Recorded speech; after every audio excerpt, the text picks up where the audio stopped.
औज़ुबिल्लाहिमिनश्शैतानिर्रजीम बिस्मिल्लाहिर्रहमानिर्रहीम। अस्सलाम वालेकुम एवरीवन, क्या हाल चाल है आप सबके। उम्मीद करती हूँ कि आप सब लोग ठीक होंगे। अल्हम्दुलिल्लाह मैं भी खैर हूँ, अल्लाह का बहुत करम है। तो आज के इस वीडियो में मैं आपसे शेयर करने वाली हूँ कि मैं ये जो चीज़ें बना रही हूँ ये हर साल ईद पे ज़रूर बनाती हूँ। एंड सेकेंडली मैं ये भी शेयर करूँगी कि हम यहाँ पे अपनी ईद की शॉपिंग किस तरह से करते हैं, ईद की तैयारी किस तरह से करते हैं एंड ईद किस तरह से गुजारती हैं। खैर किस तरह से ईद गुजारते हैं ये तो मैं सही तरह सबको दिखाने की कोशिश करूँगी जब इंशाल्लाह से ईद आएगी। यहाँ से खैर मैं अपनी वीडियो शुरू करती हूँ। मैंने अपने सोना सा नया सा सूट निकाला और जहाँ तक ईद की बात है, आने वाले दिनों में बस जब ईद आने ही वाली है तो आप बस मेरे साथ ना टच में रहिएगा। मेरे चैनल को बस जल्दी से सब्सक्राइब कर लें ताकि मेरे आने वाले कंटेंट को देखते भी रहें। मैंने बड़े मज़ेदार किस्म के ये सैंडविचेस बनाए हैं जो कि थोड़े से डिफरेंट हैं, लेकिन इस तरह के सैंडविच जो है ना मैं हर साल बनाती हूँ। वो पता है जो अज़लों से हमारे बचपन से जो चलती आ रही हैं, अंडे वाला सैंडविच, क्लब सैंडविच, उसकी रीत जो है ना मैंने ख़त्म कर दी हुई है। इसलिए मैं भी इस तरह के ना नए तरह के ये सैंडविच बनाती हूँ। बड़े मज़े के बनते हैं ये ना, जिसे कहते हैं मुँह से नहीं उतरना। वाकई में ऐसा ही है, ये मुँह से नहीं उतरते, बड़े ही डिफरेंट, बड़े ही मज़े की लगती हैं। और साथ ही साथ मैं ये बताऊंगी कि ना जो सही रौनकें जो होती हैं ना है ना हमारे जो इस्लामिक त्यौहार की हैं वो तो अपने मुल्क में ही अच्छी लगती हैं। ये मेरा सोना सा सूट है, मैंने इस तरीके अपनी ज़िंदगी के 20 मिनट ज़ाया किए क्योंकि मुझे ना बड़ा ही उस तरह से लगता है कि लाइक जो घर में कपड़े पहने होते हैं ना तो मैं कपड़े इस्त्री करके पहनना मुझे बड़ा मुश्किल काम लगता है, लेकिन वीडियो के चक्कर में ना मैं पहन ही लेती हूँ तो ना इस्त्री करनी ही पड़ जाती हैं क्योंकि अदरवाइज़ सिलवटें पड़ी हों तो अच्छा नहीं लगता है। अदरवाइज़ मैं घर में कभी कपड़े इस्त्री करके नहीं पहनती। खैर मैं बना के रही हूँ, मैं खोसा बना रही हूँ जो कि फ्रेंच एक ना बहुत मज़े और बहुत ही फेमस डिश है। एक्चुअली जब भी यहाँ पे कोई ना आता है ना वो सबसे पहले ना जब पेरिस में कोई आता है या फ्रांस में कोई आता है सबसे पहले बेकरी में ही जाता है ख्वासों लेने के लिए, यहाँ पे बागत लेने के लिए। ख्वासों को इंग्लिश में क्या कहते हैं, क्रॉसॉन्ट है ना, तो क्रॉसॉन्ट कहते हैं। तो यही लेने जाते हैं, वो बड़े ही मज़े के होते हैं। लेकिन जब कभी फ्रेश निकलती है ना ओवन से जब निकालती हैं तो वो खस्ता खस्ता होती है, बिल्कुल नाचुक पे जो है ना बिल्कुल प्लेन। इसके अंदर कोई भी किसी तरह का कोई जायका नहीं होता है, कोई भी इन्होंने मटीरियल नहीं डाला होता है, सिर्फ बटर के साथ बनाया होता है। वो अकेले ही खाने का बड़ा मज़ा आता है। और कहते मैं ये ना मेरे पास आप ये कह सकते हैं कि ये वो वाली डो है पैटिस वाली डो यहाँ पे बड़ी ही आसानी से मिल जाती है, बहुत ज़्यादा सस्ते रेटों में मिल जाती है, लाइक बहुत चीप रेट में मिल जाती है। तो इसलिए मैं घर में नहीं बनाती है क्योंकि घर में अगर बनाए तो उसकी बड़ी मेहनत लगती है। और साथ ही साथ मैं आपको ये बताती चलती हूँ कि ना जो ना रौनकें होती हैं ना है ना वो अपने ही मुल्क में होती हैं। स्पेशली अगर कभी रमज़ान आ रही हैं, ईद आ रहा है, त्यौहार आ रहा है, शबरात आ रही है, इस तरह की चीज़ें तो अपने ही मुल्क में अच्छी लगती है, बहुत अच्छी लगती है। अब मेरी बहनों से की जब बात होती है ना तो वो रोज़े की हालत में कुछ भी नहीं करती क्योंकि इतना छोटे ही तो दिन है, अभी बस सो के उठती हैं, बच्चों को देखना होता है तो ना ज़ोहर हुई, असर हुई, साथ ही मगरिब भी होगी। खाना पकाने के चक्करों में ना है ना तो असर हो मगरिब हो जाती है, रोज़ा खुल जाता है, तो सुबह के टाइम पर तो बंदा कुछ कर ही नहीं सकता। तो वो कहते पूरी रात जो है ना यहाँ पे बाज़ार खुले रहते हैं, तो हम तो ना रोज़े के बाद ही जाते हैं शॉपिंग करने के लिए।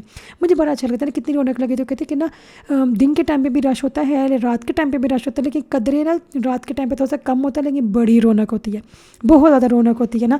तो मुझे बड़ा ही अच्छी फीलिंग आ रही थी और मुझे थोड़ा सा मिस भी हो रहा था कि काश मैं भी होती, मैं भी ये रौनक देती। ये अलग बात है कि मैं बहुत ज़्यादा क्राउड में जो हूँ ना मैं नहीं जा सकती ना वहाँ पे, मतलब मुझे बहुत ज़्यादा अजीब सा कुछ होता है, मैं बहुत ज़्यादा क्राउड नहीं हैंडल कर सकती। और इस तरह के रश में जाना ईदों की रमज़ान के दिनों में, चांद रातों के दिनों में या ईद की तैयारियों के दिनों में जाना ना बाज़ार में मेरे लिए बहुत मुश्किल है। खैर बातों ही बातों में मेरे ख्वासों भी तैयार हो गए हैं। ये इसको मैंने ना बीच में जो फीलिंग की थी चिकन की, टमाटर प्याज का हल्का सा मसाला बना के सीधे मसाले लगा के ना, फीलिंग तो खैर आप कुछ भी कर सकती हैं, खाली की चीज़ भी डाल सकते हैं, खाली चीज़ का भी बहुत मज़ा आता है।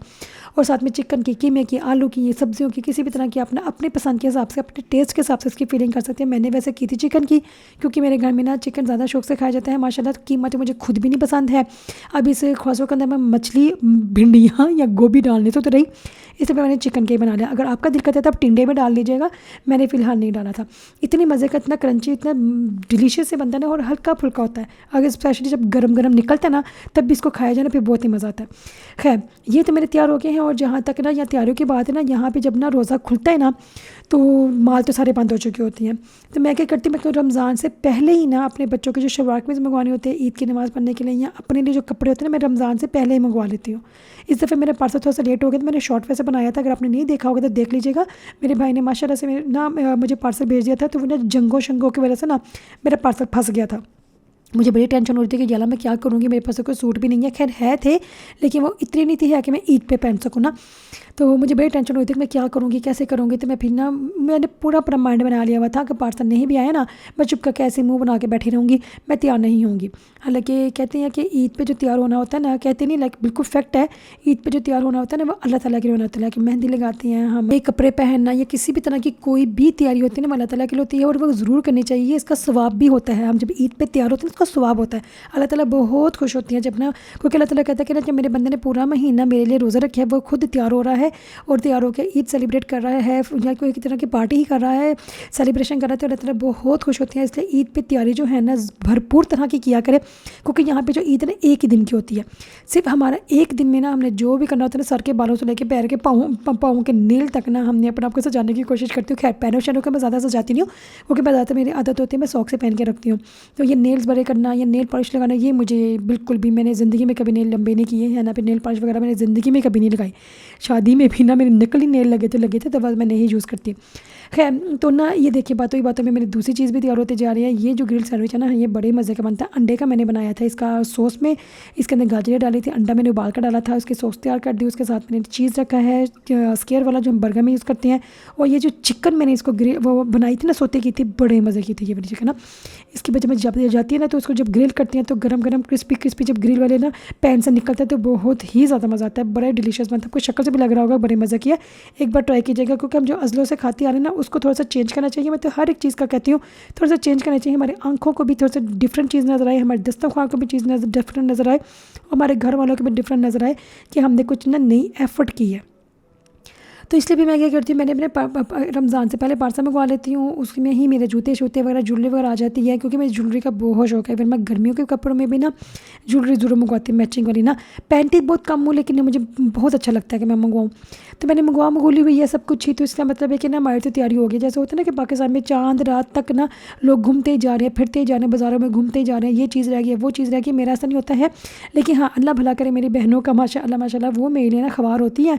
तो वो ख़वार हो के अपनी भी रमज़ान की तैयारी करनी होती है, अपने बच्चों को अपने घर को देखने सुनने के साथ साथ माशाल्लाह से मेरी सारी तैयारी करके पार्सल पूरा तैयार करके भेज देती हैं। मेरी तरफ से फिर वो रिलैक्स हो जाती है। क्योंकि मैं ना बड़ी उस तरह के दूसरों के साथ में, दुनिया के किसी दूसरे तीसरे रिश्ते के साथ नहीं, लेकिन अपने अब्बू के साथ, अपने बहन भाइयों के साथ मैं बहुत नखरे करती हूँ। मैं बहुत ज़्यादा ना उनको मतलब बहुत पीना डालती हूँ, लाइक कह सकते हैं मैं बहुत ही ज़िद्दें करती हूँ, पता नहीं क्या कुछ करती हूँ। मेरा ये नहीं आया, मेरा वो नहीं आया, मुझे ये नहीं दिया, मेरे वो नहीं दिया, टाइम पे नहीं हुआ, तुम लोगों ने टाइम पे क्यों नहीं बनाया। हालांकि मेरी बहनें बेचारी अपने घर को डिस्टर्ब करके, बच्चों को डिस्टर्ब करके यहाँ बाजार जा रही है, मैं 10-10 चक्कर लगवाती हूँ उनके, मैं बहुत तंग करती हूँ। वो माशाल्लाह तंग होती भी हैं। ये मैंने साथ में डिप तैयार की थी, इस सॉस के साथ बड़ा ही मज़ा आया था इसको खाने का ना। साथ में मैंने ब्लैक ओलिव के साथ इसको डेकोरेट कर लिया, माशाल्लाह से बड़ा ही प्यारा लग रहा है। ये देखिए ज़रा, जैसे कि आपको नज़र आ रहा है। मेरी बातों ही बातों में ना ये ग्रिल सैंडविच भी तैयार हो गई हैं और मेरे खौसा भी तैयार हो गया है। सेम डे में मैंने 2 चीज़ें बनाई थी, लेकिन मैंने स्टेप बाय स्टेप दिखाने की कोशिश की है। ओके जी, तो ये थी मेरी आज की वीडियो। अगर आपको अच्छी लगी है तो जल्दी से बस चैनल को सब्सक्राइब कर दीजिएगा और आने वाली वीडियो को देखिएगा, स्पेशली ईद की वीडियो को। तो मिलते हैं अगली वीडियो में इंशाल्लाह से। अपना बहुत ज़्यादा ख्याल रखिएगा और हो सके तो दुआ में याद रखिएगा, और ईद की नमाज़ पढ़ने ज़रूर जाइएगा, बहुत मज़ा आता है। पूरे रमज़ान का निचोड़ होता है ईद की नमाज़। अल्लाह हाफिज़।